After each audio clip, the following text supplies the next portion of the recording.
Hello, this is Dr. João Flávio Nogueira from Brazil, and we are going to demonstrate to show an endoscopic middle ear dissection that we performed on Barcelona in February 2018.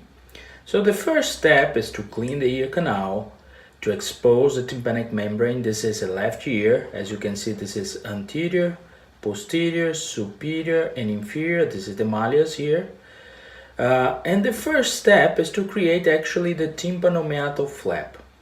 The tympanomeatal flap actually during surgery is the procedure that it seems to be the most challenging, since it's the procedure that bleeds more.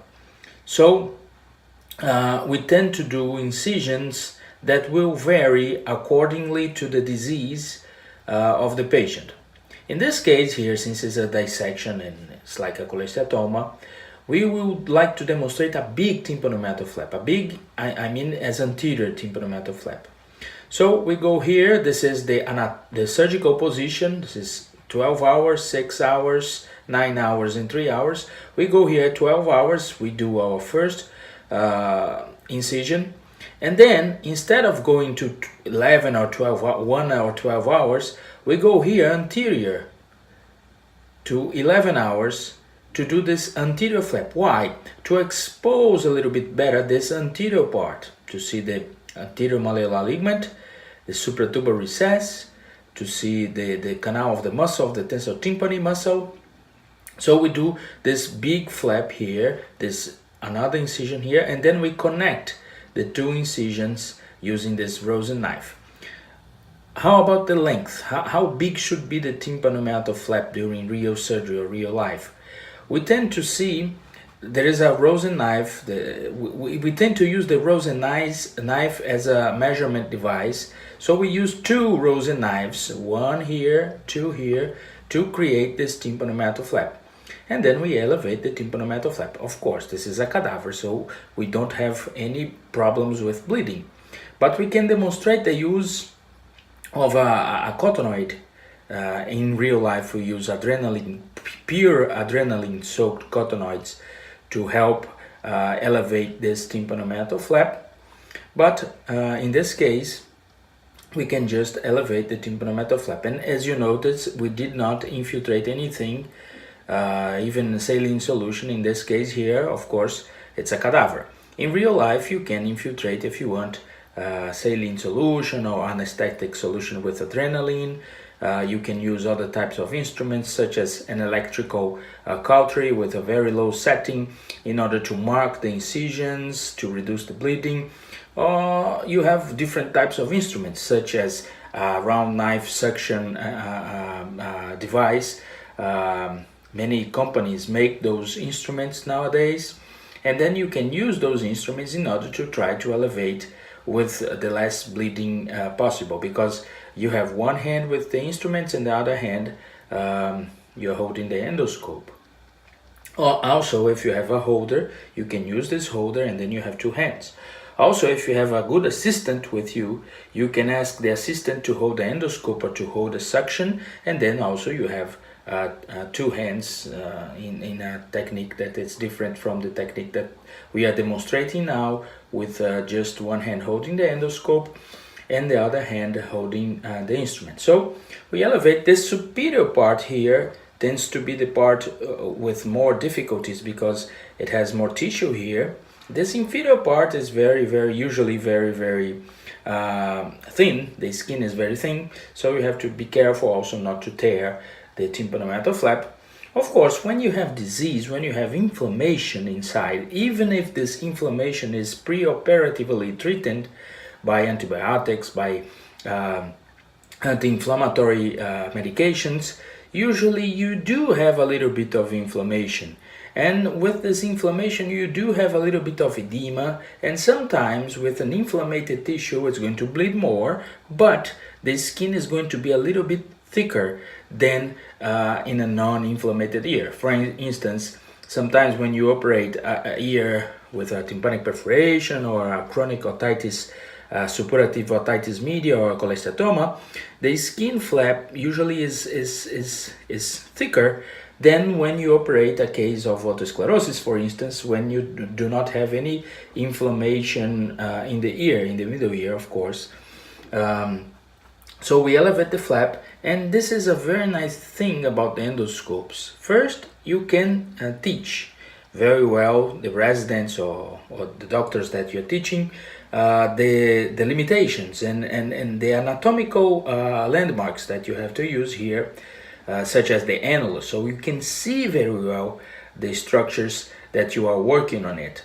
And secondly, it's very intuitive, and it's very easy to understand the anatomy when using the endoscope, because the endoscope they have an image property, which is the fish eye lens, the wide angle view. It's like a GoPro camera or any other camera with this type of lens, that you can have different image. Even with a 0 degree, you can have different images, even angle images of structures that otherwise a straight light will not be able to see. So we elevated here the tympanomeatal flap. This is the suture here, the region of the suture here. The region of the annulus is going to be seen in a bit here as we progress towards this elevation of the tympanomeatal flap. And here we can demonstrate the use of a cotonoid or use of a cotton ball. In real life, we put adrenaline-soaked, pure adrenaline-soaked cotton balls in order to do this elevation of this tympanomeatal flap. These adrenaline-soaked cotonoids are very nice because, first of all, they have adrenaline, so it's a very powerful vasoconstriction with a very low systemic absorption. The absorption is going to be more topic, more in the local, so you do not have many variations in the blood pressure and many variations in the heart rate of the patient when you use those topic pure adrenaline-soaked cotonoids. And secondly, you can use dissection in order to understand, and you can use actually the cotonoid as an adjunct for your dissection. You can push the cotonoids in order to help you in your dissection. So now we can see here the region of the annulus, and then we can elevate the region of the annulus here to try to understand the position of the annulus or the annulus canal, and to see the mucosa of the middle ear. This is the chorda tympani nerve that we can see in the transparency. The annulus is going to be in this position here, and then we can elevate the annulus. We are elevating the annulus, and then the chorda is here by transparency. And then when you elevate the annulus, you expose this thin mucosa of the middle ear, and then you can go inside this thin mucosa. Of course, in this posterior superior quadrant here, you have the ossicular chain, so you have to be careful in order not to injure the ossicular chain. So you go a little bit more here, more behind. So the chorda tympani is here, the annulus, the tympanic annulus is here, and here the suture is here. Now we can see the suture in a very good way.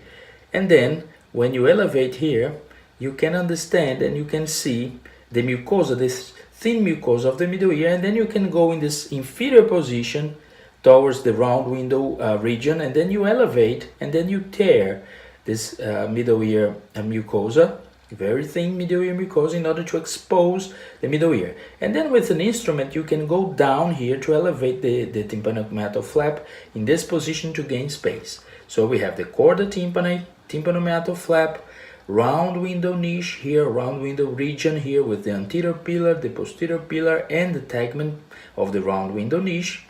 You have here the promontory of the cochlea, the tympanic annulus here, the chorda tympani is here, and then you can tear again this mucosa in order to expose a little bit more the middle ear, especially the region of the ossicular chain. This is the region of the ossicular chain. We can see here the long process of the incus, the stapes here, the articulation between the incus and the stapes and the stapedius tendon. Facial nerve is going to be here in this position here. So you have to be careful about the ossicular chain, not to injure the ossicular chain. Exposing a little bit more, you see the posterior malleolar spine and then the posterior malleolar ligament, which is here.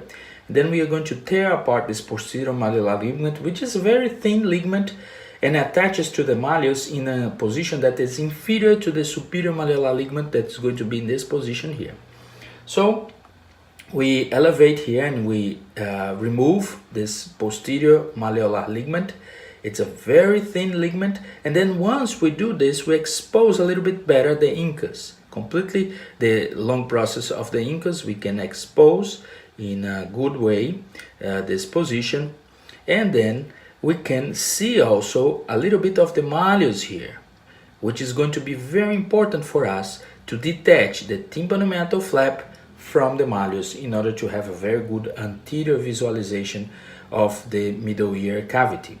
So we have the tympanomeatal flap, the posterior malleolar spine here, the posterior malleolar ligament that was here between the posterior malleolar spine and the malleus here.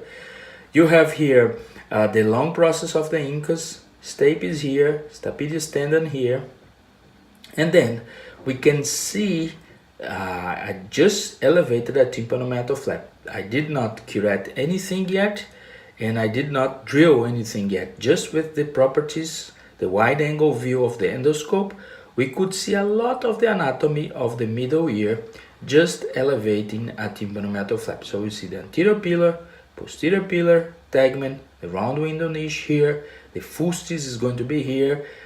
Between the anterior pillar and the posterior pillar, you have the sinus subtympanicum, and then we're going to elevate the tympanomeatal flap from the malleus.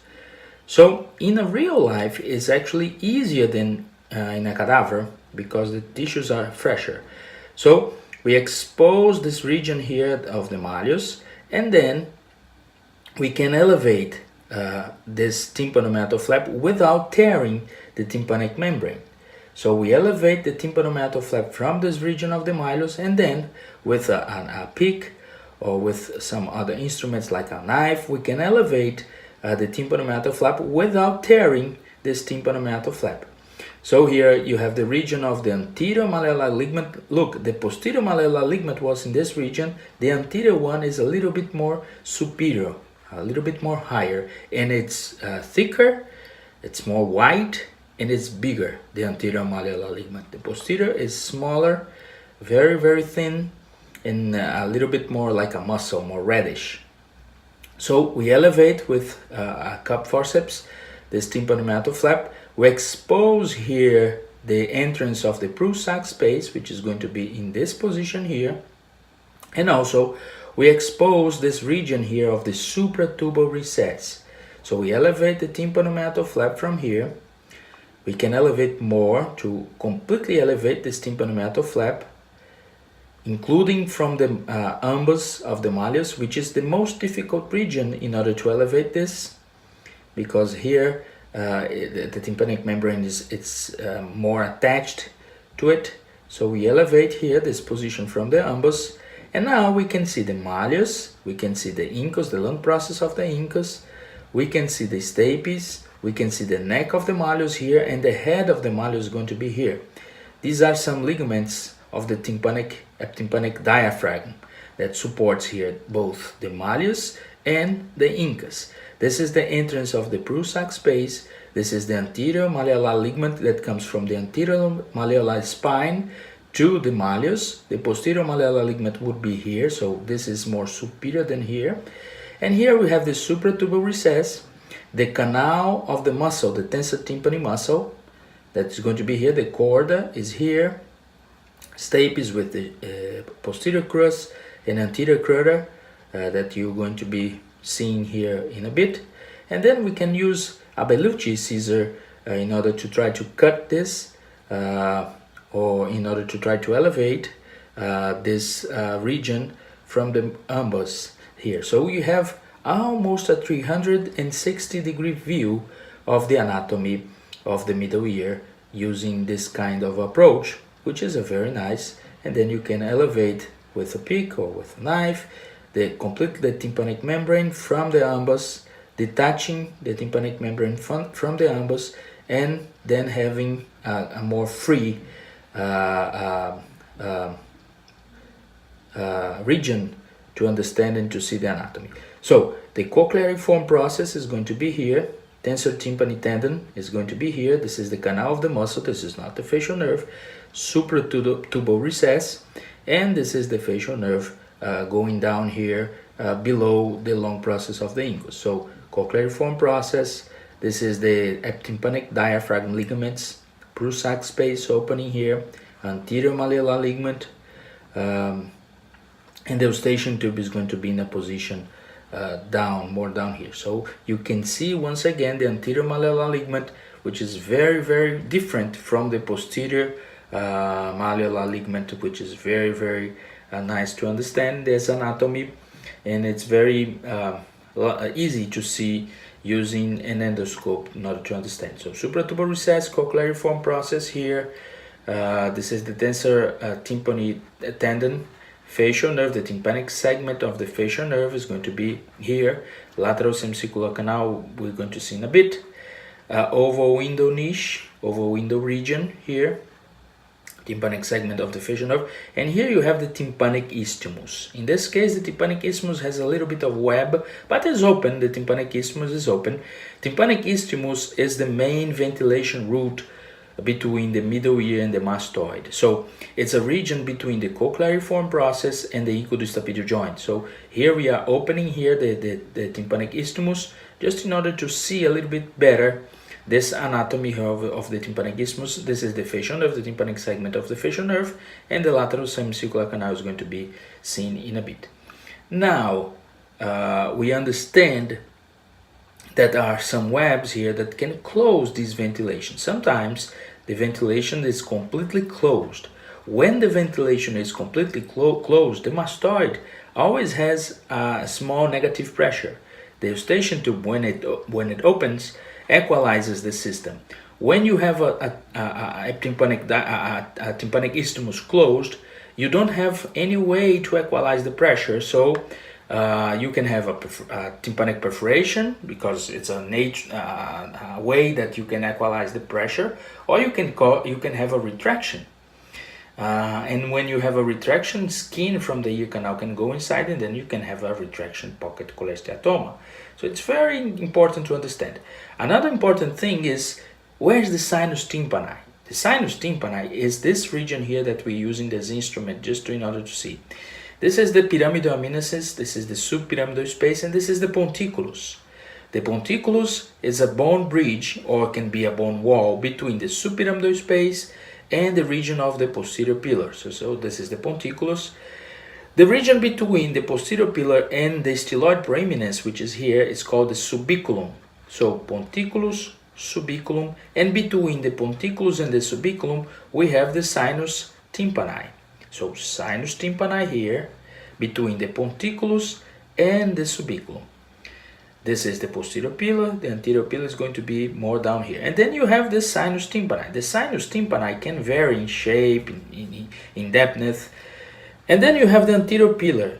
The region between the anterior pillar and the jugular region is going to be called the funiculus. So you have the ponticulus, subiculum, funiculus. Between the ponticulus and subiculum, you have sinus tympani. Between the funiculus and the subiculum and funiculus, you have sinus subtympanicum. So sinus tympani here, sinus tympani in a very good way in order to understand, and sinus subtympanicum here between the subiculum and the funiculum, that's going to be down there. So ponticulus, subiculum, and down there we have the funiculus. Sinus tympani, sinus subtympanicum here in this region here. And you can work inside, we are using a 0-degree endoscope, you can work inside to understand, to see the depth of the sinus tympani and to see if there is any disease, especially when you have cholesteatoma. So you can see the depthness of the sinus tympani, facial tympanic segment of the facial nerve, sinus subtympanicum here, round window niche, sinus subtympanicum, and then this region here, it's called in the books the posterior sinus. It was called the posterior sinus because when it was described using a posterior tympanotomy that would be here, it was posterior to the sinus tympani. But actually the posterior sinus is anterior. So nowadays we call this the anterior sinus. So we have anterior sinus, sinus tympani, sinus subtympanicum, and inside the sinus subtympanicum we can have this structure here, which is called the fustes. That is a very nice structure that directs us, is actually the floor of the scala tympani. So when you have doubt, when you want to do a cochlear implant, for instance, and you want to do a round window insertion, you can use the fustes as a landmark, as a very reliable anatomic landmark for the round window region and for the floor of the tympanic scala.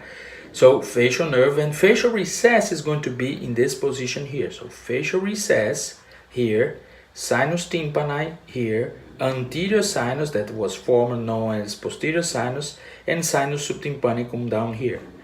This is the oval window niche, this is the round window niche, sinus tympani, anterior sinus, tympanic segment of the facial nerve, facial recess down here. So now we are going to curette just a little bit, just to expose a little bit more this region. A curette, a very good curette and a very sharp curette, is a very important instrument in the tray of any ear surgeon, especially when you want to use also with the microscope, the endoscope. I like to say that we are not endoscopic surgeons. And I like to say that we are not microscopic surgeons. We are ear surgeons, or we are surgeons. If you use an endoscope or if you use a microscope, you are using an instrument.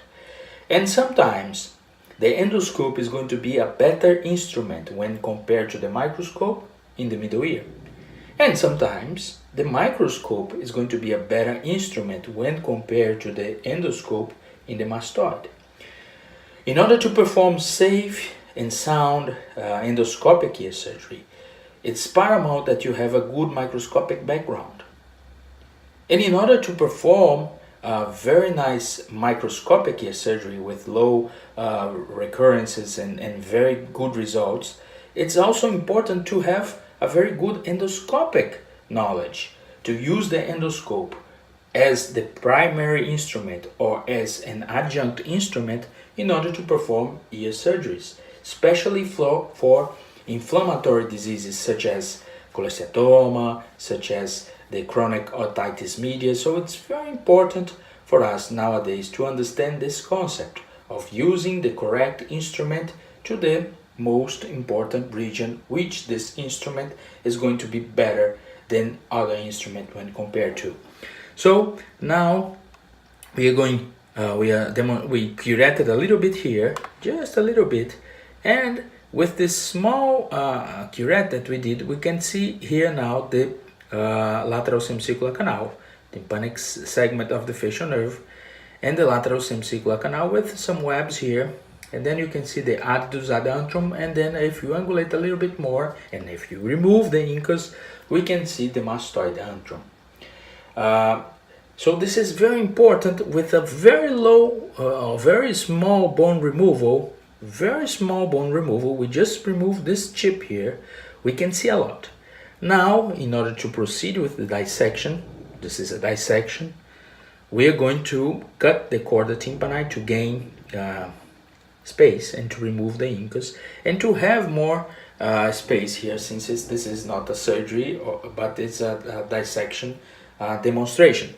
So we are removing the chorda tympani here, and after we remove the chorda tympani here, this alligator doesn't have any teeth, so we have to be very careful. So when you remove the chorda tympani here, we also can clean the external auditory canal. And as you can see, we didn't use any fancy instrument or any different type of instrument at this point, just a very good sharp curette. And of course the endoscope, which is a 3mm endoscope and by diameter, and 14 centimeters endoscope by length. This endoscope is very important in order to perform endoscopic ear surgery. You can use the traditional sinuscopes, the 4mm in diameter and 18 centimeters in length endoscopes, the same endoscopes that you use for sinus surgery, you can use on endoscopic ear surgery. But the 3mm endoscopes, they have the same light capabilities, the same wide angle views that you can have on the 4mm endoscope, but with 1mm less, which can drive the endoscope more inside the middle ear, and then you can see potentially more important structures. So we are curating here the region of the facial recess, and then you can expose also a little bit better the facial nerve here, the facial recess of facial nerve here, the region of the facial nerve in this position here, and the region of the facial recess also in that position over there. So it's very, very nice to understand this anatomy in a very good way, to understand the facial anatomy in a very, very nice way. Facial nerve here, lateral semicircular canal here, pyramidal eminence here, ponticulus, subiculum, funiculum, sinus subtympanicum, sinus tympani, facial recess here. So it's a very nice anatomy that you can see just curating a little bit this tympanomeatal, this external auditory canal.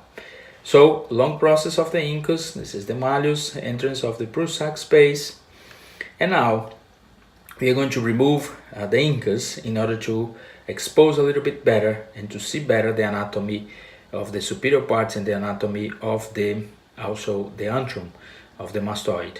So we remove the incus, we detach from the incudus joint, and then we remove. You see now the long process of the incus, you see the short process of the incus, tympanic segment of the facial nerve, and this is the malleus, and then you remove the incus here in a very good way.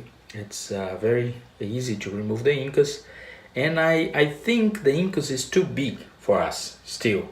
I think in like millions of years from now, the incus will be a little bit smaller in order to have more space here in at the tympanic isthmus. The tympanic isthmus, which is the main ventilation route from the eustachian tube to the mastoid, is this region here between the incudus joint and the cochleariform process, which is here. So the main ventilation route is this one.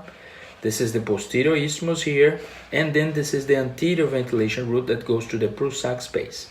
Sometimes you can have a tensor fold here closing this anterior ventilation route, so the ventilation to the prusac space is going to be in a retrograde way.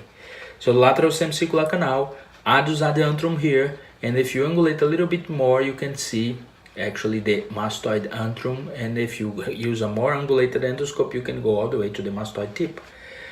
And here you have the cochleariform process. The cochleariform process is a very nice and reliable anatomic landmark for some things. One is for the geniculate. The geniculate is a little bit more anterior, but it's a very nice anatomical landmark for the region of the geniculate. Second one for the cog. The cog is this region here, center of gravity of the temporal bone. And the other one is for the Jacobson nerve, which is here, down here in this position. So the cochleariform process is a good anatomical landmark for the geniculate, for the Jacobson nerve, and for the cog. The cog sometimes divides the supratubar recess from the anterior eptympanic space, and sometimes it divides the anterior eptympanic space from the posterior eptympanic space.